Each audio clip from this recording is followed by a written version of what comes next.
Hey, how you doing? So this is a sketch for another piece that's going into my nature figure collection. Each painting has a meaning to it that has either something to do with, social, political, or religious, etc.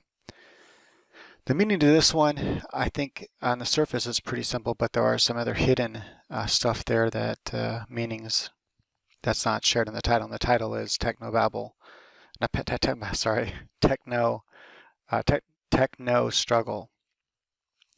And so my idea here was to have this woman being torn apart between two different aspects of nature. That is, or by nature I mean everything that's natural.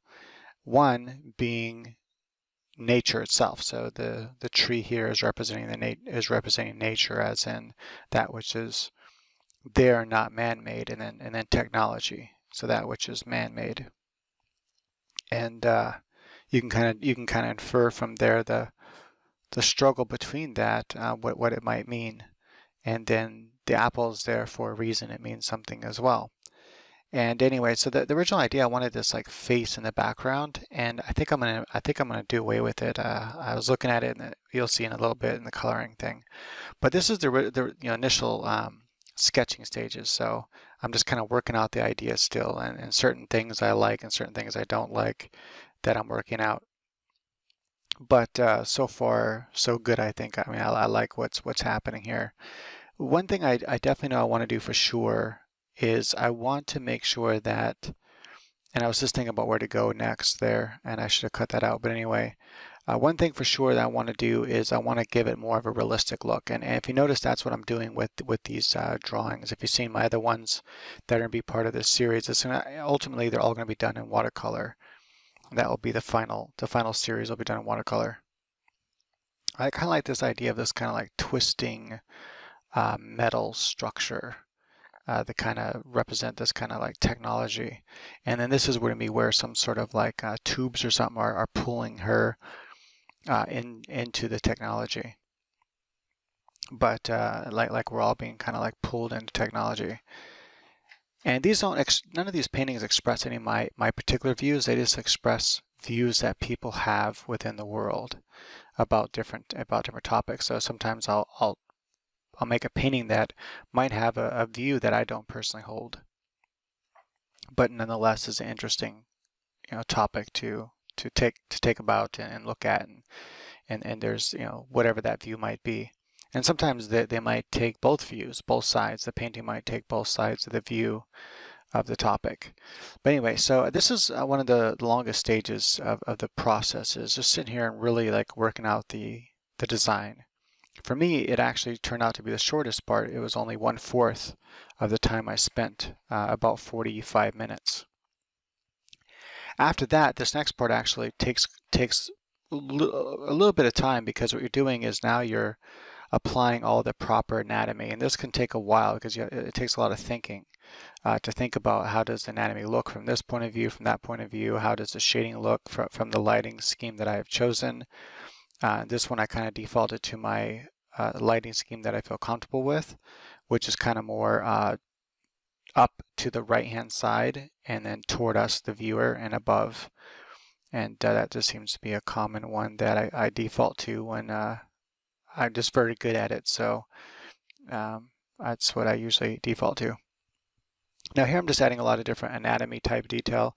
I had to really widen her torso, because I tend to draw, well, not tend, but I draw comic books a lot. And so because I draw comic books and pinups and that kind of style, it's easy for that to like find its way into more professional work that I'm working on now. And so I had to like remind myself, okay, I'm working on a professional drawing here that's supposed to have realistic proportions. Now, of course, the last one that I did, if you didn't watch that speed version of it, that one was basically, what was it called? Fake butts blowing up social media. There's some hidden meaning in that one. So some of the meaning is pretty easy to capture, obviously, just even in the title, but the rest of the meaning is kind of hidden in there. Anyway, that one I purposely exaggerated the butt and the boobs. Well, the boobs aren't really too exaggerated, but I definitely exaggerated the butt to unrealistic proportions on purpose, to kind of express the idea more. And then I elongated her legs like super abnormally long, like impossibly long.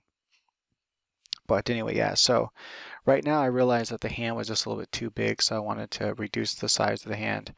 And I'm going to change the anatomy too. I realized that the angle of the hand was incorrect, but that's fine because, you know, it's just a quick sketch at first. And now I'm going to kind of add it to be more correct. And then I kind of want the nails coming off, almost like the nails are turning into tree branches. And so that's one of the themes that's going to be in this collection of watercolors. I'm not sure how many I'm gonna do, I guess, until I get bored or run out of ideas. Here's where I had the idea to have the face in the background. And anyway, in all of these, somehow nature is going to be part of it. And a lot of times the figures are going to be part nature. Like in the other one, you notice her head is not even a human head. Her head is actually a tree trunk, kind of like upside down tree trunk for the head. And I thought that was kind of cool. And then her feet are actually trees as well. But anyway, and I thought it came out pretty cool. So here I'm like coming up with new ideas. I'm like, as I'm designing and sketching and thinking about stuff, I'm like, you know, this would be really cool if you know, she had this thing going into her ear, and then it's actually gonna make her eye different. So you'll see that later on, where her eye is gonna be glowing blue. I do a quick mock-up with colors just to kind of give an idea, like, will these colors work? I always do a mock-up of colors to see what colors work together before I do the actual watercolor. It can save you a lot of time figuring out digitally first rather than wasting a bunch of paper and watercolor. This part here, sketching the face, this right here, I can't remember how long it takes. It doesn't take me too long actually, because I'm pretty good at drawing faces. But I do have to change some things here and there that I did, and always got to think about like the 3D-ness of the mouth, and like what part, you know, from the angle of the painting, what part you can be seeing. And in this case, I know I'm gonna be seeing a lot of her teeth, and so I draw the bottom teeth there because I know we're gonna be seeing that because her jaw is like open, and from us, the point of the viewer, we can see it. Now here you notice I draw one eye white, one eye dark. That's because that eye is gonna be like this like blue eye. And later on, I draw, I didn't record this part actually, I was just looking at it after I was all finished recording. I'm like, you know what, that would look cool if it had like these little lines inside of it that were like technological looking lines, almost like lines on a chip or something, a computer chip. Here now I add a little more detail to the teeth. Notice I don't color and I don't draw every little detail of the teeth, and that's good because otherwise it can make things look really weird. But I have a lot of different ideas that are going on in my head right now, and one of them is that I wanted to add this kind of like roboticness to her, almost as if she's being turned into a robot, because notice how part of her was being turned into nature, to the tree, and so I wanted part of her to also be turning into a robot. So here's where I decided to actually design her hand to look like a robot, and then the whole entire forearm I decided to make it all like a robot, and then she's gonna have all these tubes going out of it, almost like they're pulling on her and feeding her, and then her eye will be changing. So it's like it kind of expresses the idea of the struggle between nature and technology, you know, to go green and be green, whatever, and kind of giving away some of what the painting means. But anyway, so yeah, I decided to go ahead and do that with the design. And overall, I like the idea of the design in the end.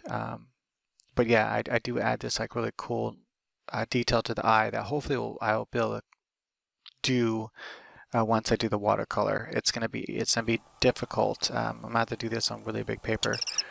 So I kind of have this kind of orange color and kind of like pink. I like the orange pink sky, and I know the exact watercolors I'll use for this. But anyway, the face I did away with, and I had see how I have the other tree growing out of her arm. I didn't like that design. Like overall, aesthetically, it didn't look good, this little triangle looking shape. So I ended up doing away with that. I don't think I'd do away with it in this video, but it's gone now. And the face I might do away with as well. If not, it's just to be hinted at, like the clouds are going to hint at it. Her hand with that eye right there will still be there, and that cloud will kind of be there. But then a different cloud is going to maybe hint at the other eye, and then maybe a cloud to kind of hint at the mustache and part of the nose or something.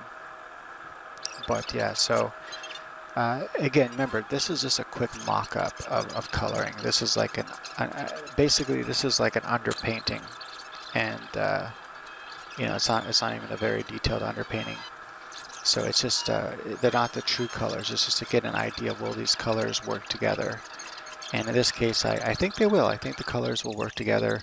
I'm definitely going to do her more abstract colors than what I have here. Here, I just, like I said, this is like an underpainting. But I think she is going to have a lot of like purple shadows and reds and pinks and stuff in her skin. A lot of the background colors and then the foreground colors all making up her skin. Kind of a mix between that. And overall, I think the color scheme I'm going to go for is kind of like more like greenish browns for the tree, maybe moss growing on it, and then a kind of bluish gray for all the technology, and then blue light and everything. As you can see, I'm adding all this like blue light in here just to see what it would look like, and I'm like, yeah, I think that would look cool. And then she's going to kind of be a mix between the colors, all the colors in the painting, or I think are going to go into making her skin. And then I want the background to kind of be this kind of pinkish and almost like pink and yellow or pink and orangish color. And I might do a slight like purplish color for the clouds if I do decide to do the clouds. I'm obviously going to add some clouds, I think. I just don't know if I want to make them more white or if I want to make them more like darker and purple. And I might actually just leave it as white space, and that white space might kind of make out a face, like very, very abstract. And now I'm just adding some basic color for where the hair would be. And that's pretty much it. At that point now, I'm just kind of like looking at back and forth going, okay, what could I change? Any other ideas I might have? But overall, the design is there. I like it. And, you know, so I think I figured it all out now. I added a little bit of details. I was going to, like, what would it look like if light was coming out of her mouth is kind of what I'm deciding here. But anyway, if you want to learn how to draw like this, especially if you want to learn how to draw from imagination, to bring your ideas from your imagination to reality, I highly recommend going to my website. The website is in the description of this video, and that is masterpaintingnow.com. And believe it or not, I continually take the exercises in my art courses, and that's how I continue to get better and better. And that's the only way to get better is practice, do the exercises, practice, do the exercises, and so forth. So yeah, check those out. And if you've enjoyed this, go ahead and share it on your favorite social networks, and I would appreciate it. And go ahead and leave a comment if you have any questions. So yeah, probably the most important courses would be how to draw and paint comics, and then also my anatomy for figure drawing. I'm going to be coming out with a new course here soon, the fundamentals of drawing, so stay tuned for that. All right, guys, thanks for watching.